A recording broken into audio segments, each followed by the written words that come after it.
I'll leave in this little thought. I'm not a very sexually confident man, ladies and gentlemen. That might surprise some of you. Not a sexually confident man. Now, I will say this. I'm an animal in the bedroom. I'm an animal. But I'm a pug. I just lie there and can't really breathe. And I think the first time you meet someone, because ladies in the room, the girls in the room, you'll meet sexually confident men all the time, yeah? You'll meet some guy on a Friday, Saturday night, he's had a few pints, a few lines of personality, you know. I'm not like that. I'll tell you this story. When I was 24, I had a girlfriend who was 31, okay? Because I lied on people. And we were in bed having a little cuddle one night, and she said, Mick, have you ever done anything sexually adventurous? And I was like, no, I'm 24. I'm just really glad to see these, thank you. She was like, right back at you, big fella. And then the subject came around to anal sex. She said, Mick, have you ever tried anal sex? And I was like, well, I went to a Catholic school in Ireland, but nothing really happened. Couple of love bites, no big deal, you know. And I asked her the same question. Now, she told me she'd done it quite a bit with her ex-boyfriend, and she actually quite liked it. And she thought we should try it sometime. And I was like, fuck, you're brilliant. Now, I forgot about it. Now, a few weeks later, we're having a little hotel weekend breakaway. Okay, she paid for it. She was 31. And as we were unpacking our bags, she said, Mick, I saw an off license down the street. She said, why don't you nip down the street, get us some drinks. We'll have some drinks in the room, and then we'll head out for the night. I thought, fantastic idea. So that's what I did, okay? And I came back about 15 minutes later, ladies and gentlemen. And she was wearing lingerie, okay? Now, to this day, I don't know how the lingerie worked. Because it had pants, but there was no bum. Okay? Like, it had leg holes and a front bit, but there was no... It was kind of like the underwear equivalent of a mullet. Like, business up front, fucking party out the back, yeah? And I looked on the desk in the hotel room, and she had brought with her loads and loads of different bottles of sexual lubricant, right? Fucking loads of them. I had no idea how many there were, okay? So all of a sudden, I'm looking at bottles of lube like I'm in an old wine cellar, like...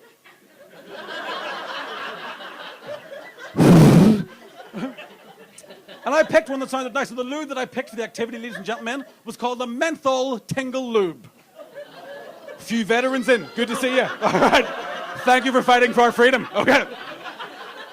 For those of you who don't know, thousands of people across the world, maybe even millions of people, have used Menthol Tingle Lube once. Nobody's used it twice. What it says on the bottle is, this provides a mentholy, tingly experience. What it should say is, warning, contains lava. I put this stuff on. Within 3 seconds, I was like, yeah, I'm pretty sure that was supposed to go on my chest. Pretty sure this comes with a bowl of hot water and a tea towel. This is a cold and flu remedy I'm wearing right now. Now, we began what we were going to begin. The girl knew what she was doing. She knew what she was doing. She'd done it before. She assumed her fighting stance, okay? Woof, woof, that one. You all right? So here's the thing. It's good to see you again. At 24 years of age, do you ever be in a hotel room? Right? I haven't even got to the end. Do you ever be in a hotel room, right? You're having sex in a hotel, and you realize there's mirrors in the hotel room you don't have in your room at home, yeah? So at 24 years of age, for the first time in my life, I saw the expression on a woman's face when she's in the doggy style position. And girls, it's not what I thought it was. I thought there'd be some sort of desire, some sort of... No, she was like this.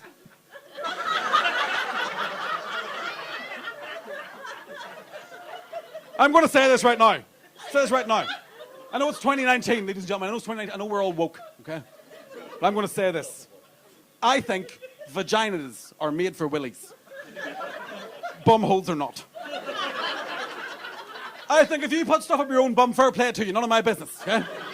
If you, as a man, if you put your willy up someone else's bum, well, sir,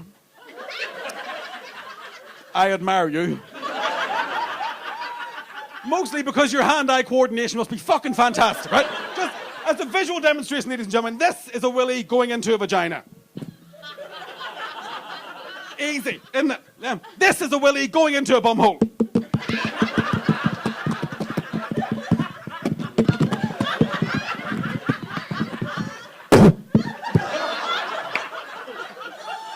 25 minutes I was doing that. She started to get upset. She's like, hurry the fuck up! I don't know if any man in here's tried to maintain an erection when you're afraid, but it's fucking hard to do.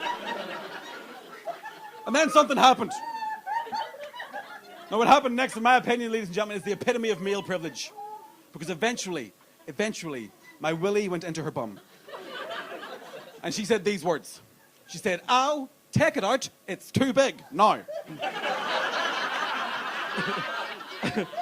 I had never been told before, or since, that my willy is too big for anything. Okay?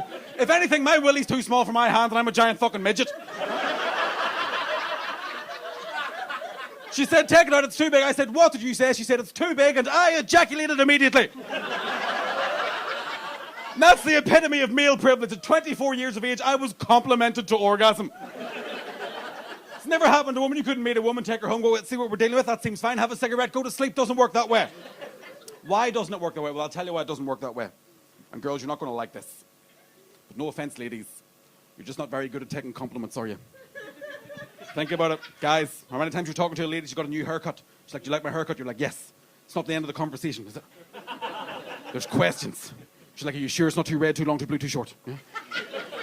A man gets a haircut. "Do you like my haircut?" "Yes." "Correct, I'll be in the pub." Yeah? It's a minefield. As a modern man, it's a minefield we have to deal with as men. Do we tell the truth or do we just tell lies to have an easy life? I'll tell you this, I've got one sister. She's my best friend. Okay? For my entire life I've dealt with this thing. Do I tell the truth or do I tell lies? What do I do? Recently my sister was wearing this dress. She said, "Mick, what do you think of my dress?" And I didn't like it. I thought, I've got two options. One, tell her the truth that I don't like it. Two, lie to her, tell her she looks fine. I thought, you know what, she's my sister, she can handle the truth.